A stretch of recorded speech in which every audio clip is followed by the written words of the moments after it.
Hello! Ulitin ko. Baka akala nyo si Atty. Topacio na nakita nyo ha. Hindi ho. Kasi ilang beses na pagkamalan ako si Atty. Topacio. Kamukha ko ba si Topacio? Hindi yata. Di ba? Kasi, one time, kwentuhan tayo ha. Doon ako sa Grand Hyatt eh. Meron akong meeting kasi may event ako kay Johnny Liton. Johnny Liton is pinakasikat na niyan. Broadcast, parang TV host every year meron siyang event, Johnny Liton Awards. Ako ang supplier, ako din ang technical director, musical director at the same time. Si John Polistico last 2 years ago, siya ang pinakanta namin. So, ito si shout out kay Derek Raymond Villanueva. Ikaw Derek ha, niloloko. Alam mo si Derek Raymond one time, malayo pa, nasa pintuan pa na ng Grand Hyatt sa BGC. Sumigaw, attorney! Attorney. Hi din ako kasi matagal ko nang kilala eh. Saan ibig sabihin ako? Tapos biglang lumapit eh, kasagsagan na parang kaso, si Atty. Topacio yata ang humawak ng kaso ni Tibes. Atty. Nakakaloka, si Bating Bali. Atty. Nakakaloka, ano ba yun? Kamusta kaso dito?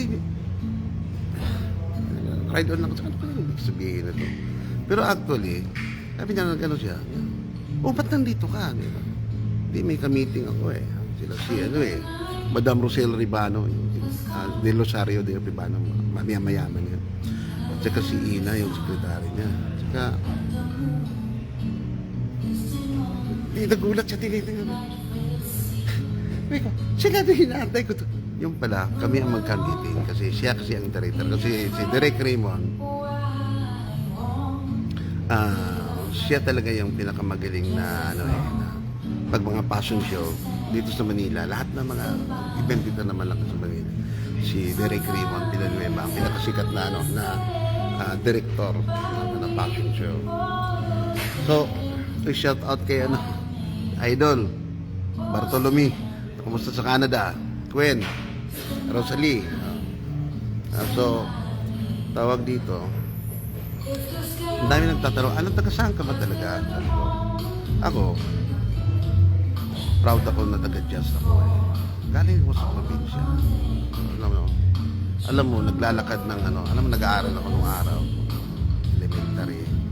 Hindi ko malimutan yan Naglalakad ako from Quiapo to Molmol. Ibigyan ninyo yan. Layo niyan, grabe, araw-araw. So, minsan nga, ginagawa ko, yung teacher namin nung araw. Binabribe ko na lang, nagdalhan ko ng tanduay eh. At saka alam mo yung daing. Kasi, sabi ko, sir, absent ako ng Friday kasi sabi talaga yung papa eh, at saka lalakad. Kami ni Utol ni Ramon.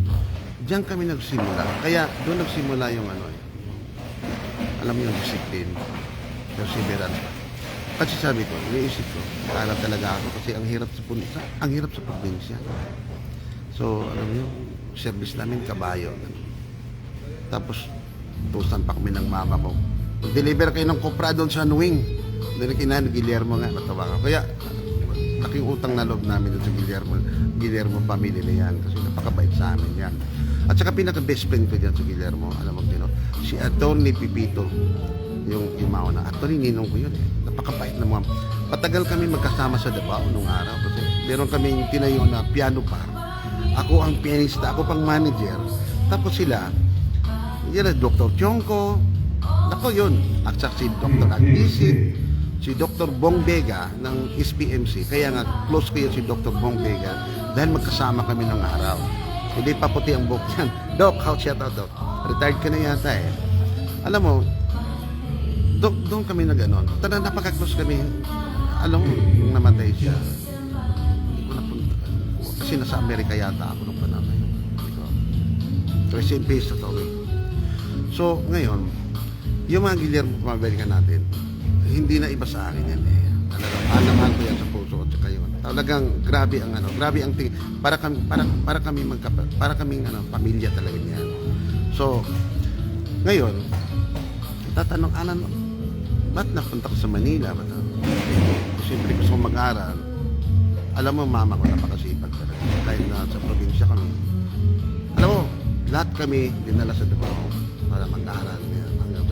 Alam mo, I tell you, ako nagpaaral sa sarili ko. Hindi biro yan. So ngayon, tutugtog sa gabi, tapos medyo sentimental. Medyo ano yan. May patuloy mo natin, medyo maiyak ako.